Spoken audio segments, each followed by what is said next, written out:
Item ಯಾವುದೇ ಇರಲಿ try ಮಾಡಿ ಆಚಿ ಚಿಕನ್ ಮಸಾಲಾ. ಮೋದಿ ವಿರುದ್ಧ ಸಚಿವ ಪ್ರಿಯಾಂಕ್ ಖರ್ಗೆ ವಾಗ್ದಾಳಿಯನ್ನ ನಡೆಸಿದ್ದಾರೆ.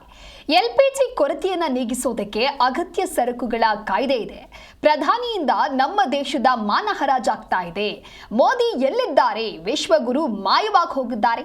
ವಿದೇಶಾಂಗ ನೀತಿಯ ಆರ್ಥಿಕ ನೀತಿಯ ವೈಫಲ್ಯವಾಗ್ತಾ ಇದೆ ಅಂತ ಹೇಳಿ ಮೋದಿ ವಿರುದ್ಧ ಸಚಿವ ಪ್ರಿಯಾಂಕ್ ಖರ್ಗೆ ಈ ರೀತಿಯಾಗಿ ವಾಗ್ದಾಳಿಯನ್ನ ನಡೆಸಿದ್ದಾರೆ. ಕಳೆದ ಪಾರ್ಲಿಮೆಂಟ್ನಲ್ಲಿ ಇಂಧನ ಸಚಿವರಾದಂಥ ಹರ್ದೀಪ್ ಸಿಂಗ್ ಪುರಿ ಅವರು ಸದನದಲ್ಲಿ ಏನು ಹೇಳ್ತಾರೆ ಅಂದರೆ, ಯಾರೂ ಚಿಂತೆಗೆ ಒಳಗಾಗಬಾರ್ದು, ನಮಗೆ 75 ದಿನ ಪೂರೈಕೆ ಆಗಷ್ಟು ಇಂಧನ ಇದೆ ನಮ್ಮ ಹತ್ರ ಅಂತ ಹೇಳ್ತಾರೆ. ಈ ಯುದ್ಧ ಪ್ರಾರಂಭ ಆದಮೇಲೆ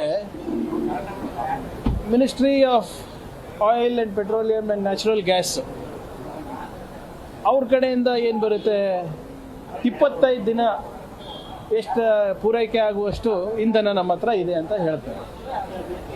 ಮತ್ತೆ ಮಂತ್ರಿಗಳು ಪುನರುಚ್ಚರಿಸ್ತಾರೆ, ಇಲ್ಲ ನಮ್ಮ ಹತ್ರ 75 ದಿನ ಇದೆ ಅಂತ. ಆದರೆ ಇವತ್ತು ಕೇಂದ್ರ ಸರ್ಕಾರ ಎಸೆನ್ಷಿಯಲ್ ಸರ್ವಿಸಸ್ ಮೇಂಟೆನೆನ್ಸ್ ಆ್ಯಕ್ಟನ್ನು ಜಾರಿ ಮಾಡಿದೆ, ಎಸ್ಮಾ ಆ್ಯಕ್ಟನ್ನು ಜಾರಿ ಮಾಡಿದೆ to ensure uninterrupted LPG supply ಅಂತ. ಆದರೆ ಸರ್ಕಾರದಲ್ಲಿ ಏನಾಗ್ತಾ ಇದೆ ಏನಾಗ್ತಾ ಇಲ್ಲ ಅಂತ ಕೇಂದ್ರ ಸರ್ಕಾರಕ್ಕೆ ಗೊತ್ತಿಲ್ಲ, ಸಚಿವರಿಗೆ ಗೊತ್ತಿಲ್ಲ, ಅಧಿಕಾರಿಗಳಿಗೆ ಗೊತ್ತಿಲ್ಲ. ಅಂದರೆ ಆಡಳಿತ ಯಾವ ದಿಕ್ಕಿನಲ್ಲಿ ಇವರು ನಡೆಸ್ತಾ ಇದ್ದಾರೆ ಅಂತ ಭಾಳ ಸ್ಪಷ್ಟವಾಗಿ ಎದ್ದು ಕಾಣಿಸ್ತಾ ಇದೆ. ಸಾರ್ವಜನಿಕರಲ್ಲಿ ಇವತ್ತು ಆತಂಕ ಮೂಡಿಸ್ತಾ ಇದ್ದಾರೆ. ನೀವು ಹೇಳ್ದಂಗೆ ಹೋಟೆಲ್ ಮಾಲೀಕರು ಇರ್ಬೋದು, ಸಣ್ಣ ಪುಟ್ಟ ಬಿಸ್ನೆಸ್ಗಳಿರ್ಬೋದು, ಅವರು ಆತಂಕದಲ್ಲಿದ್ದಾರೆ.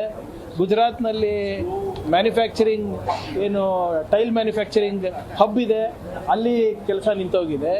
ಪುಣೆನಲ್ಲಿ ಟಾಟಾ ಕಂಪನಿದವರು ಇಂಧನ ಇರಲಾರ್ದೆ ಇವತ್ತು ಅವರ ಕಾರ್ ಮ್ಯಾನುಫ್ಯಾಕ್ಚರಿಂಗ್ 50% ರಿಡಕ್ಷನ್ ಮಾಡಿದ್ದಾರೆ. ಯಾರು ಜವಾಬ್ದಾರಿ ಇದಕ್ಕೆ?